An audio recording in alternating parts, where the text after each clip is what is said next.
अगर केंद्र सरकार द्वारा कल बढ़ाए गए कोटे को छोड़ भी दें तो कल तक 378 मीट्रिक टन दिल्ली सरकार का कोटा था। इस 378 मीट्रिक टन में से उत्तर प्रदेश और हरियाणा के अधिकारियों के और वहां की पुलिस की दादागिरी की वजह से केवल 177 मीट्रिक टन ही कल उठ पाया। आज जो दिल्ली में चारों तरफ से ऑक्सीजन की त्राही त्राही मच रही है, उसका सबसे बड़ा कारण यह है कि हरियाणा और उत्तर प्रदेश दोनों में ऑक्सीजन को लेकर जंगल राज मचा रखा है। केंद्र सरकार से मेरा रिक्वेस्ट है कि भले ही आपको ऑक्सीजन टैंकर के साथ में पैरामिलिट्री फोर्सेज लगा के उन प्लांट्स में ऑक्सीजन भरवानी पड़े, लेकिन ये आपको इंटरवीन करना पड़ेगा, वरना बहुत मुश्किल हो जाएगा संभालना। और ऑक्सीजन को लेकर जो जंगल राज पिछले 3 दिन से चल रहा है वो और आगे बढ़ेगा और स्थिति बहुत भयानक हो सकती है। ऑक्सीजन को लेकर दिल्ली में भी, और मैं जहाँ तक रिपोर्ट मिल रही है सोशल मीडिया पे भी मिल रहा है, देश के भी बहुत हिस्सों में अभी अफरा तफरी का माहौल है। और उसकी वजह यह है कि केंद्र सरकार द्वारा कोटा बढ़ाए जाने के बावजूद कई राज्य ऑक्सीजन पर कंट्रोल करके बैठने की कोशिश कर रहे हैं। दिल्ली के कई अस्पतालों में ऑक्सीजन पूरी तरह से ख़त्म हो गई है और वहाँ पेशेंट्स को उनके पास, अब वो ये कह रहे हैं कि हमारे पास में अब चारा नहीं बचा है कि हम पेशेंट्स को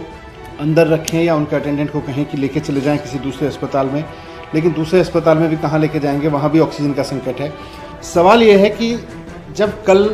बहुत अच्छे से केंद्र सरकार ने अलोकेशन बढ़ा दिया दिल्ली का, बाकी राज्यों के भी अलोकेशन तय कर दिए, और जब देश में यही नियम लागू है कि केंद्र सरकार तय करेगी कि किस राज्य को कितनी ऑक्सीजन मिलनी है, तो फिर कुछ राज्य, और मैं नाम लेके स्पेसिफिक बोलूँ तो हरियाणा और उत्तर प्रदेश की सरकारें इस तरह का व्यवहार क्यों कर रही हैं जैसे कि हरियाणा और दिल्ली और उत्तर प्रदेश का आपस में झगड़ा है। ये समय, जैसा मुख्यमंत्री जी ने भी कहा, आपस में झगड़ने का नहीं है, पूरे देश को इकट्ठे होकर लड़ने का है। परसों जब मैंने प्रेस कॉन्फ्रेंस की थी उस वक्त ये था कि उत्तर प्रदेश में मोदी नगर में उत्तर प्रदेश पुलिस और उत्तर प्रदेश के अधिकारियों ने वहाँ से डिलीवरी नहीं आने दी। कल उत्तर प्रदेश से सुचारू सिस्टम चला तो हरियाणा के अधिकारी वहाँ के प्लांट्स में जाके बैठ गए, उन्होंने वहाँ से नहीं जाने दी। हरियाणा के पानीपत के ऑक्सीजन के प्लांट से, जो एयर लिक्विड का प्लांट है, वहाँ से रात को 3 बजे तक ऑक्सीजन नहीं निकलने दी दिल्ली की, 12 बजे तक, और जब जाके 12 बजे वो अधिकारी हटे उसके बाद में निकली है। अगर केंद्र सरकार द्वारा कल बढ़ाए गए कोटे को छोड़ भी दें तो कल तक 378 मीट्रिक टन दिल्ली सरकार का कोटा था। इस 378 मीट्रिक टन में से उत्तर प्रदेश और हरियाणा के अधिकारियों के और वहाँ की पुलिस की दादागिरी की वजह से केवल 177 मीट्रिक टन ही कल उठ पाया। आज जो दिल्ली में चारों तरफ से ऑक्सीजन की त्राही त्राही मच रही है, उसका सबसे बड़ा कारण यह है कि हरियाणा और उत्तर प्रदेश दोनों में ऑक्सीजन को लेकर जंगल राज मचा रखा है। हमारे टैंकर्स बाहर खड़े हुए हैं, उनको अंदर नहीं जाने दिया जा रहा है, केवल हरियाणा के प्लांट में हरियाणा के टैंकर्स को अंदर जाने दिया जा रहा है। मेरी केंद्र सरकार से हाथ जोड़ के गुजारिश है कि इस समय जिस दरिया दिल्ली से, और जो बहुत व्यवहारिक समझ के साथ में आपने दिल्ली का कोटा बढ़ाया था हमारी रिक्वेस्ट पे, उतने कोटे की ऑक्सीजन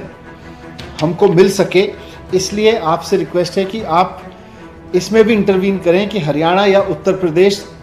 की जो सरकारें या वहाँ की जो पुलिस है, वहाँ के एडमिनिस्ट्रेटिव अधिकारी हैं जो ट्रक्स को नहीं घुसने दे रहे हैं, इसमें भी आपको इंटरवीन करना पड़ेगा। उसके बिना हो नहीं पाएगा। नहीं तो इस वक्त जो त्राही त्राही दिल्ली के अस्पतालों में मची हुई है, थोड़ी देर में या कुछ समय बाद उसमें लोगों को बचाना मुश्किल हो जाएगा। हॉस्पिटल्स के लिए भी, हॉस्पिटल्स भी कहाँ तक मेकशिफ्ट अरेंजमेंट से काम चलाएंगे, या सरकार भी आपस में मेकशिफ्ट अरेंजमेंट करके कहाँ से काम चलाएगी। अब क्योंकि पुलिस वहाँ की इस्तेमाल हो रही है दूसरे दिल्ली को ऑक्सीजन रोकने में, तो केंद्र सरकार से मेरा रिक्वेस्ट है कि भले ही आपको ऑक्सीजन टैंकर के साथ में पैरामिलिट्री फोर्सेज लगा के उन प्लांट्स में ऑक्सीजन भरवानी पड़े, लेकिन ये आपको इंटरवीन करना पड़ेगा, वरना बहुत मुश्किल हो जाएगा संभालना। और ऑक्सीजन को लेकर जो जंगल राज पिछले 3 दिन से चल रहा है वो और आगे बढ़ेगा और स्थिति बहुत भयानक हो सकती है।